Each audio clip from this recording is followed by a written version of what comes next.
Hello everyone, Shrimati मोहरी देवी Tapadia girls college के YouTube channel में आपका फिर से स्वागत है। हम न्यूट्रिशन पढ़ रहे हैं, हम डाइजेस्टिव सिस्टम पढ़ रहे हैं डिफरेंट इन्वर्टिब्रेट्स का।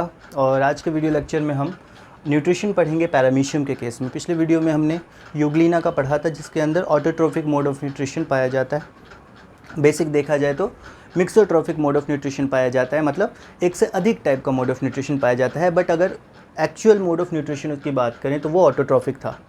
पैरामीशियम के केस में यहाँ पे हम पढ़ेंगे हेटरोट्रॉफिक मोड ऑफ न्यूट्रिशन। जो पैरामीशियम होता है वो हेटरोट्रॉफ होता है, मतलब कि अपने खाने के लिए वो किसी और पे डिपेंड रहता है। यूग्लिना में हमने पढ़ा था कि वहाँ पे क्लोरोफिल मौजूद था, जिस कारण से फोटोसिंथेसिस होती थी और खाना जो है शरीर में खुद ही बनाया जाता था। जो एनर्जी प्रोडक्शन है वो खुद की जाती थी। पैरामीशियम की अगर हम बात करें तो फ्रेश वाटर का ऑर्गेनिज़म है और इसका जो फूड है, मतलब जो भी जिस चीज़ पे जीवित रहता है वो बेसिकली जो बैक्टीरियाज़ वहाँ प्रेजेंट रहते हैं, जो प्रोटोजोन्स वहाँ पे प्रेजेंट रहते हैं और छोटे ऑर्गेनिक मैटर्स जो उस फ्रेश वाटर में जहाँ पे ये रहता है, उस हैबिटेट में जो मौजूद रहते हैं, उसको खा के इसकी लाइफ साइकिल चलती है। ठीक है। माइक्रो ऑर्गेनिज़म पे चूँकि इसकी लाइफ डिपेंडेंट है, माइक्रो ऑर्गेनिज़म को खा के ये ज़िंदा रहता है, इस कारण से इसको माइक्रो फीडर भी बोलते हैं। हम इसको माइक्रो फीडर भी बोलते हैं, क्योंकि माइक्रो ऑर्गेनिज़म पे ये डिपेंडेंट रहता है। ठीक। अब यहाँ पे बात करें इसके फीडिंग एपरेटस की। फीडिंग एपरेटस मतलब ये जो भोजन करता है उसके लिए कौन कौन से पार्ट्स रिस्पॉन्सिबल हैं, कौन कौन से पार्ट्स इसके डाइजेशन में या इसके फीडिंग में हेल्पफुल होता है। डाइजेशन की बात नहीं करेंगे, फीडिंग की बात करेंगे, खाने की बात करेंगे। तो फीडिंग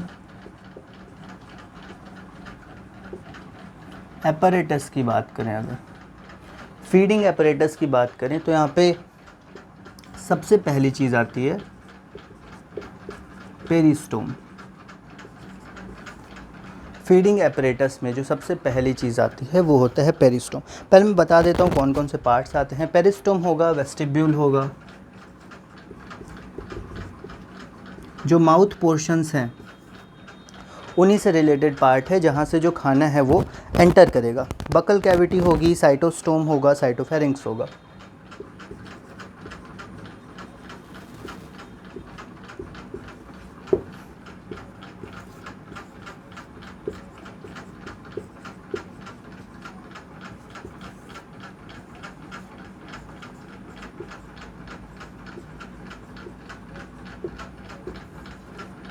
ये टोटल जो स्ट्रक्चर्स हैं, peristome, vestibule, buccal cavity, cytostome और साइटोफेरिंक्स, ये बेसिक जो है यहाँ पे मौजूद रहते हैं। ये जो पेरिस्टोम है इसको आप नॉर्मली ये वेंट्रल सरफेस पे मौजूद होता है, बक्कल और या ओरल ग्रूव बोल सकते हैं इसको।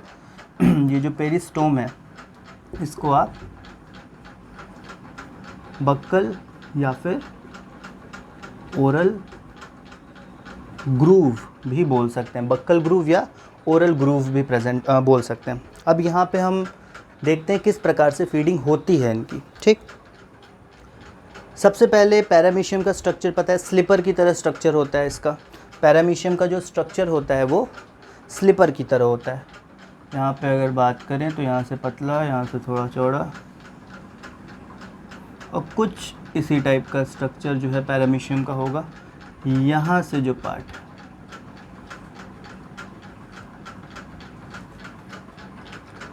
सीलिया मौजूद होता है, हर जगह सीलिया, पूरे बॉडी वॉल पे सीलिया जो है वो मौजूद है यहाँ पे। अब यहाँ पे अगर हम बात करें पैरामीशियम की, तो जो पेरिस्टोम है, जो बक्कल ग्रूव है या ओरल ग्रूव है, वो इसके वेंट्रल सरफेस पे सेंटर से थोड़ा पहले, सेंटर से थोड़ा पीछे जो है मौजूद रहता है। एक डिप्रेशन होता है, एक गड्ढा होता है, एक ओपनिंग होती है। ठीक है। पेरिस्टोम जो होता है एक डिप्रेशन होता है, गड्ढा होता है। तो ये जो है एक डिप्रेशन है।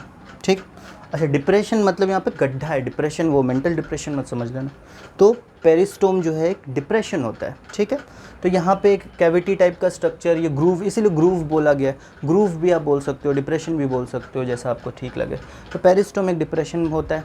वहाँ पेरिस्टोम के जस्ट बाद अगर हम बात करें तो पेरिस्टोम जो है वो मिड बॉडी रीजन के थोड़ा पहले प्रेजेंट होता है, और पेरिस्टोम जो है वो ओपन होता है वेस्टिब्यूल में। पेरिस्टोम जो है ओपन होता है वेस्टिब्यूल में। इसको मैं मिटाता हूँ, इसको ठीक से हम पढ़ते हैं।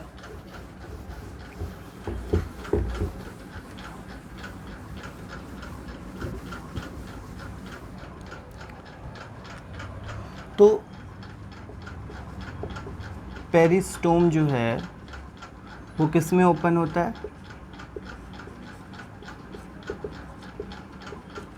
वेस्टिब्यूल में।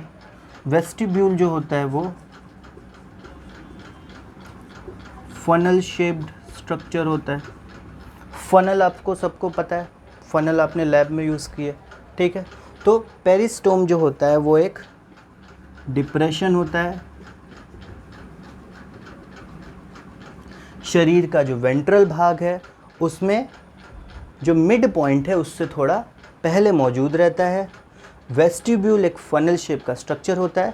तो पेरिस्टोम जो है ओपन होता है, ओपन्स इनटू वेस्टिब्यूल, ठीक है। पहला पॉइंट तो हो गया कि पेरिस्टोम जो है वो वेस्टिब्यूल में खुलता है, ठीक है। और वेस्टिब्यूल से ये जो ओपनिंग है वेस्टिब्यूल की वो ओपन होती है यहाँ पे बकल कैविटी में।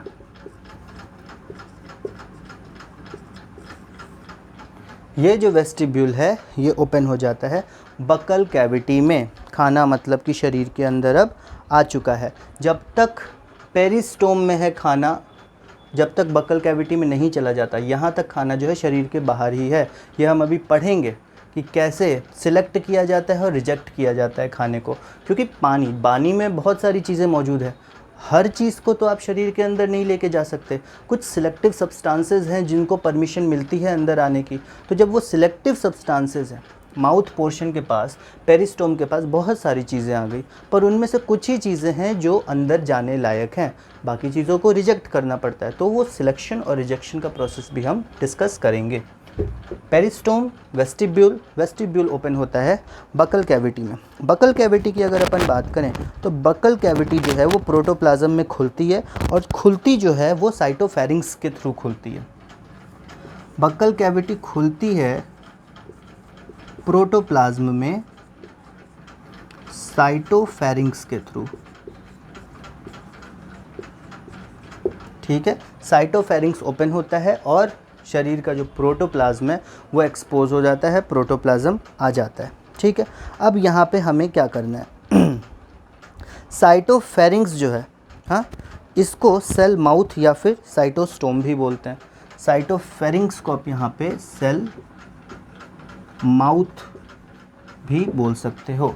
साइटोफेरिंक्स को हम यहाँ पे सेल माउथ भी बोल सकते हैं। और उसके अलावा एक और नाम आप लिख लेना, साइटोफाइज। ये आप लिख लेना, साइटोफाइज।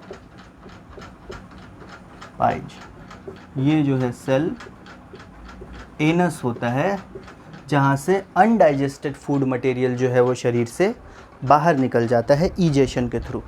अनडाइजेस्टेड फूड मटेरियल शरीर से ईजेशन के थ्रू बाहर निकल जाता है। अब इसके आगे हम थोड़ा सा डिस्कस करते हैं कि फीडिंग मैकेनिज़्म कैसे होता है। ये हो गया पेरिस्टोम, एक डिप्रेशन होता है जो कि वेस्टिब्यूल एक फनल शेप स्ट्रक्चर के अंदर खुलता है। वेस्टिब्यूल जो है वो बकल कैविटी में ओपन होता है। बकल कैविटी साइटोफेरिंक्स के थ्रू प्रोटोप्लाज्म में खुलता है। खाना शरीर के अंदर आ गया और बाहर जाने के लिए साइटोफाइज मौजूद है, सेल एनस जिसको बोलते हैं, साइटोप्रोट भी बोलते हैं इसको। साइटोफाइज जो है इसको साइटोप्रोट भी बोलते हैं, CYTOPROCT, साइटोप्रोट, ठीक है। अब यहाँ पे इसके आगे हम थोड़ा डिस्कस करते हैं पैरामीशियम में कि यहाँ पे फीडिंग किस प्रकार से होती है।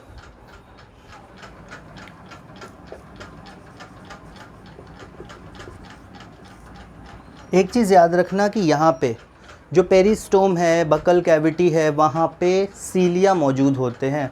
बहुत ज़्यादा अमाउंट में सीलिया मौजूद होते हैं और रिदमिक मोशन होता रहता है सीलिया का। फीडिंग में सबसे ज़्यादा ज़रूरी है रिदमिक मोशन ऑफ सीलिया। सीलिया का रिदमिक मोशन, सीलिया मूव करता रहता है। सीलिया की मूवमेंट क्यों ज़रूरी है? ताकि जो चीज़ें आए वो अंदर की तरफ पास हो सकें, ठीक है। तो सीलिया का रिदमिक बीटिंग या रिदमिक मूवमेंट जो है होता रहता है, ठीक है। और ये पेरिस्टोम में सीलिया मौजूद होता है जो कि वाटर को वेस्टिब्यूल से पास करवाता है अंदर की तरफ, ठीक है। वाटर को ये सीलियरी मोशन क्या करता है? Passes water from peristome to vestibule। Peristome से वेस्टिब्यूल की तरफ पानी को मूव कराता है। अब यहाँ पे दो पैसेज काम करते हैं, जिस प्रकार से मैंने बोला, सिलेक्शन पैसेज या सिलेक्शन पाथ या फिर रिजेक्शन पाथ, ठीक है। अब यहाँ पे क्या क्या है? दो तरह के पाथ हैं। एक है आपका सिलेक्शन पाथ और एक है रिजेक्शन पाथ।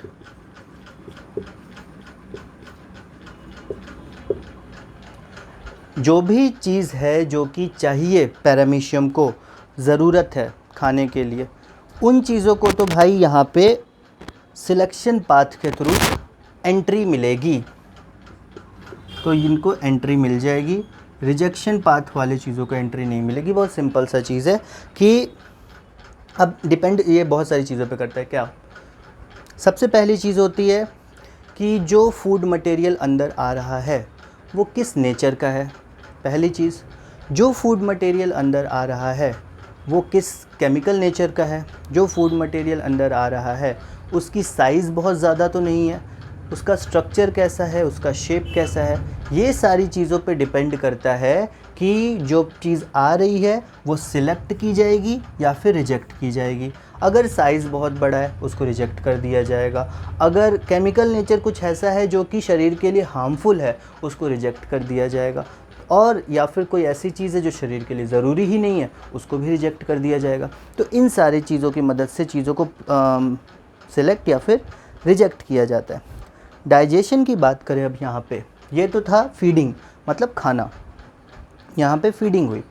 फीडिंग के बाद बात होती है डाइजेशन की। खाना खा लिया, अब डाइजेशन कैसे होगा? एक टॉपिक है, आप सबने पढ़ा होगा,